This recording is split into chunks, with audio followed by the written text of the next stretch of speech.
blah blah blah blah. And that's why I haven't done a face reveal yet. If you enjoyed this vid, give it a like, maybe leave it. Hang on just a second. Hello? Hello, Mr. Folf. You're fired. I can't have someone breaking the magic in this community. Okay, who the heck are you? Last I checked, I don't work for Disney. Hello? And hi everyone, my name is Stormi the Folf, and today I want to talk about poodling. And what the heck is poodling? Well, I'm not talking about actual poodles, like poodle doggos. I'm talking about fursuit poodling. Poodling, sometimes known as breaking the magic, refers to fursuiters who show their bare human skin while in suit. The most common form of poodling, from what I can tell, involves the exposure of one's arms, wrists, or legs, but can involve showing your hands, feet, or other parts of your body as well. But I ain't showing pics of that for obvious reasons. Anyway, the term poodling is a reference to, well, shaved poodles. Now to be clear, partial fursuiting and poodling are not one and the same. If you're partialing and all your human skin is covered up, it's not poodling. But why poodle? What's the point of it? As it turns out, there are several reasons why one may choose to poodle over covering up their skin. And I'd say most, if not all of them, are completely valid. One of the most common reasons? Medical reasons. Everyone has different tolerances and limits with regards to fursuiting. Some fursuiters can overheat really quickly, like I am right now, even if it's cold outside, if they have a condition where they literally can't sweat. That's a thing known as hypohidrosis, and I really hope I said that right. The word's right here. It's a really scary thing because you may not even know you have it, because it can actually develop later in life. Now, don't let this deter you from trying out fursuiting, but if you feel like something's off or you're starting to feel a little loose, you're faint, you need to get out of that suit immediately and get to a cool place. And there are other medical conditions that may prevent one from properly fursuiting. Your health comes first. If you know of anyone, or if you happen to have a condition or something similar, please let me know in the comments below. I mean, you don't have to, but I'm genuinely curious. Number 2, the weather. It's hot, a bit warm outside, heat, heckin' hot, heat intolerance. It's hot, yo. Too hot, way too hot, super hot, extremely hot. Yeah. A lot of us unfortunately don't live in a cool climate zone. That's one of the reasons I prefer to wear my kigu in my videos as opposed to actually wearing my full suit. Like today, it was around 90 degrees Fahrenheit, which is actually an improvement from 2 weeks ago where it was even hotter. And at cons like Megaplex 2019, based in Orlando, Florida, the high was around 92 degrees Fahrenheit for the weekend. And with humidity factored in, it probably felt like 100 plus. Now, if you can comfortably full suit in those conditions, that's pretty impressive. Seriously, more power to you. But for a lot of us, that's like flirting with death. Most of us don't want to fry like an egg. And this ain't some record-breaking heat wave either. These are typical summer temperatures in the deep southeastern United States. And where I live, there's like maybe 2 months out of the year where I actually don't need air conditioning. A few people told me I was insane for full suiting at Megaplex 2018, which I can do outdoors, but not for long because my health starts to deteriorate if I go for like more than an hour in full suiting because it's so hecking hot and humid. Kind of like how it is right now because I just turned off the AC so y'all can hear me.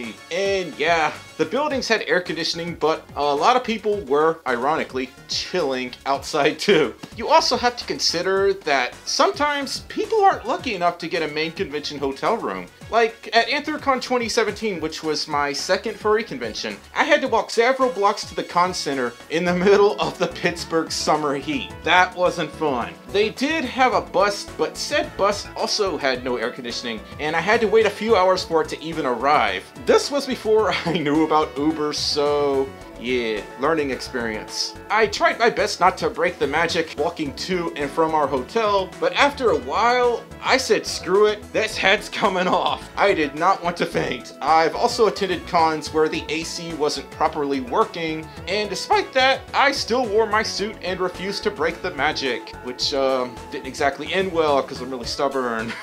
Pro tip, Don't ever do that. Good way to get an ambulance and to have your fursuit ripped open, because that's what paramedics have to do if they want to save your life. All they care about is getting you out of that suit post-haste and immediately ASAP, and all other words that mean right quick, fast, and in a hurry.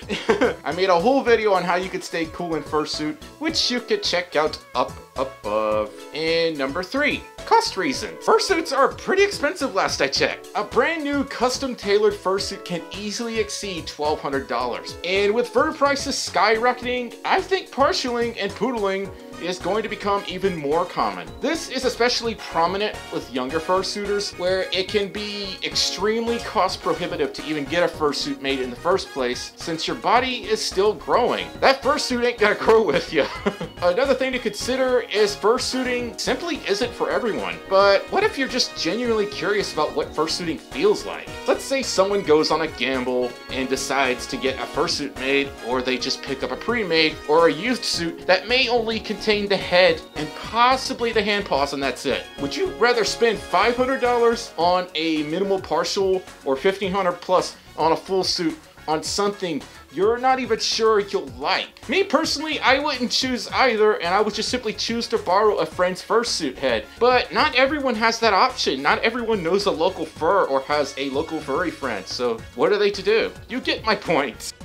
Number 4, style and aesthetic. Some people just love the way fursuit poodling looks. Others may like to change things up once in a while. They may want to show off certain outfits or just be proud of their body. They don't necessarily need a reason to full suit on any particular day, or ever. Many fursuiters just love the way poodling looks. It's their suit, their body, their choice, and honestly, they can do whatever they want provided it doesn't violate the law or rules of a private event, which legally speaking could still be debated. Reasons not to poodle. Some fursuiters are extremely dedicated to keeping a seamless, identical representation of what their persona looks like. That means matching everything from head to toe. No human skin allowed. An unhinged experience. They may want to fully transform themselves to remove any apparent sign that there's a human underneath that floof. Staying in character may mean covering every bit of skin. And there's absolutely nothing wrong with wanting to hide your skin, just as there's nothing wrong with poodling. Remember, it's your fursuit,